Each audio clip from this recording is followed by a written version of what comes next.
Good morning friends. আজ আমি চলে এসেছি তোমাদের কাছে ইলিশ মাছ ভাপা। ইলিশ মাছ ভাপা সব বাড়িতে সবাই করছে, এখন প্রতি বছরই করে। আমি কিভাবে করি, আমি 2-3 রকম ভাবে করি। আজকে আমি একটা পদ্ধতি তোমাদের সাথে দেখাচ্ছি। তার জন্য প্রথমেই লাগছে আমার ইলিশ মাছ। এখানে আমি 6 পিস ইলিশ মাছ নিয়ে নিয়েছি। এর মধ্যে অল্প অল্প ডিম ছিল, কিন্তু আমি ডিমগুলো বের করে নিয়েছি, কারণ ডিমগুলো না ঠিক মতো সেদ্ধ হয় না ভাপাতে। আর লাগছে দেখো নারকেল। আমি নারকেলটা কুড়িয়ে নিয়েছি। হলুদ, নুন, কালো সর্ষে, সাদা সর্ষে, কাঁচা লঙ্কা, নুন। আর আমি নিয়েছি সামান্য একটু আদা, দেখতে পাচ্ছ, আর 2 কোয়া রসুন, গোটা কাঁচা লঙ্কা, একটু টক দই, আর টেস্টের জন্য একটু চিনি দেবো। এটা আমি এখানে দেখাচ্ছি না, আমি যখন দেবো তোমাদের বলে দেবো। আর সর্ষের তেল তো অতি অবশ্যই লাগছে। তাহলে প্রথমে আমি কি করব, এবারে মাছটাকে নুন হলুদ দিয়ে ভালো করে ম্যারিনেশন করে নেব। রেখে 10 মিনিট রেখে তারপর আমি মশলাগুলো পেস্ট করে আনছি। দেখো আমি অল্প অল্প নুন,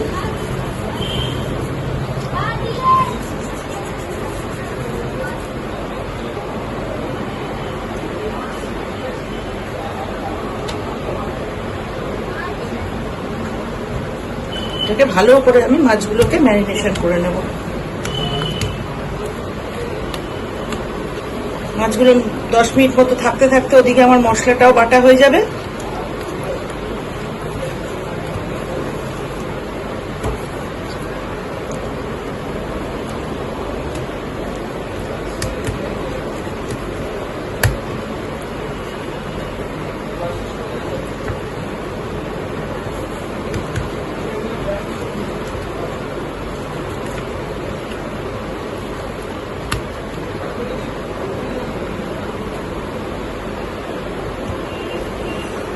ঠিক আছে,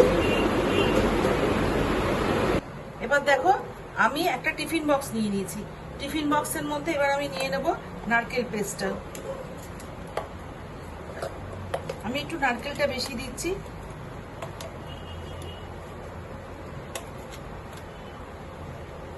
আর নেব সর্ষে, কাঁচা লঙ্কা, নুন দিয়ে যে পেস্টটা করেছিলাম ওইটা।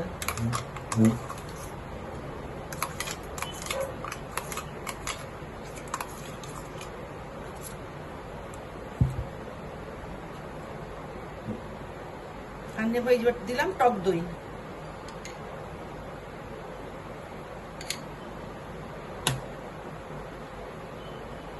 অল্প হলুদ গুঁড়ো দেব, নুনটাও খুব সামান্য দেব।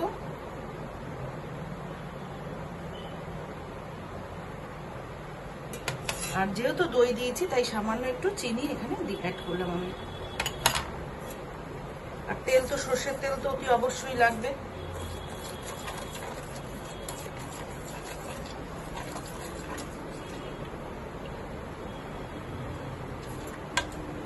এবার দেখো আমি সর্ষের তেল দিচ্ছি।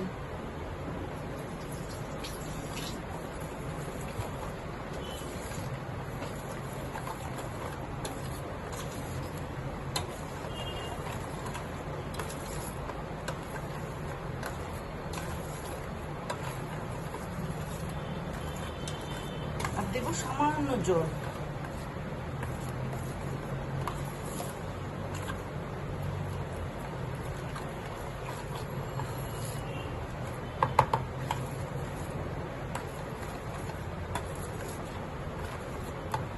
আর একটুখানি হলুদ দেবো আমি, কালারটা সুন্দর হওয়ার জন্য।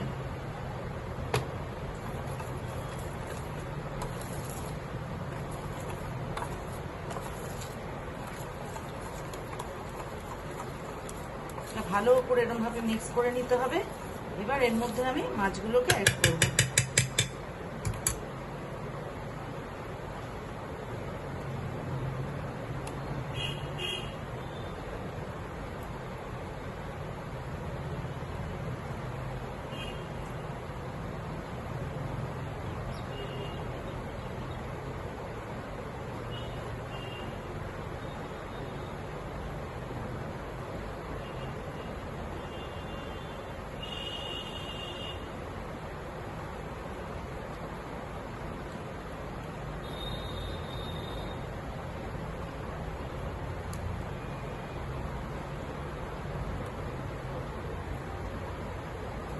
এই টিফিন বক্সের যা সাইজ, এটাতে অ্যাকচুয়ালি 5টা মাছই ভালো মতো আটে, কিন্তু আমার 6টা লাগবে।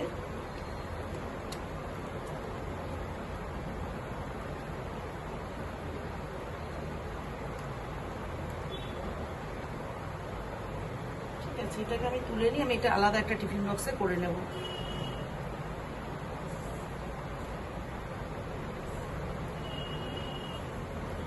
আর একটু তেল দিয়ে দেবো উপর থেকে।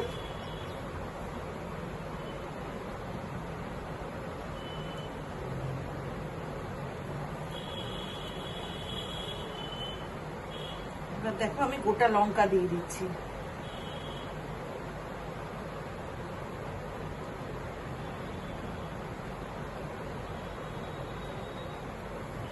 এবার এটা আমি ঢাকা দিয়ে তারপর আমি কিভাবে কড়াইতে বসাচ্ছি তোমাদের সাথে আবার আমি দেখাচ্ছি।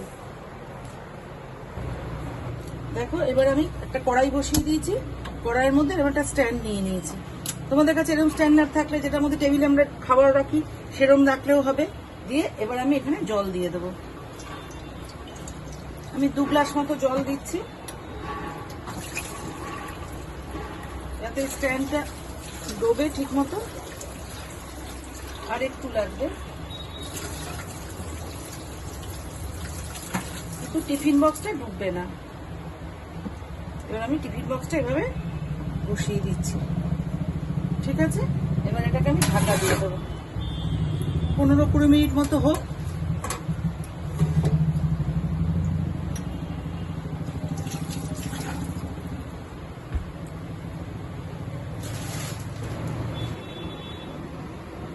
আমার এখন 30 মিনিট হয়ে গেছে এটা ভাপে দেওয়া। এবার আমি দেখো গ্যাসটাকে অফ করে দেবো। এবার আমি গ্যাসটাকে অফ করে দিয়ে কিছুটা স্ট্যান্ডিং টাইমে রেখে দিয়ে একটু ঠান্ডা হলে তারপর আমি খুলে তোমাদের সাথে দেখাবো জিনিসটা কেমন হলো। টিফিন বক্সটা ঠান্ডা হয়ে গেছে, এবার এটা আমি ঢাকনাটা খুলে দিচ্ছি। দেখো কি সুন্দর হয়েছে ভাপাটা। মাছটাও দেখো, মাছও সেদ্ধ হয়ে গেছে, সুন্দর সেদ্ধ হয়েছে। লঙ্কাগুলো দেখো সেদ্ধ হয়ে গেছে, আর উপরে তেল ভেসে উঠেছে। তাহলে তোমরা একদিন এভাবে করে দেখো ভাপা, আশা করি তোমাদের খেতে খুব ভালো লাগবে।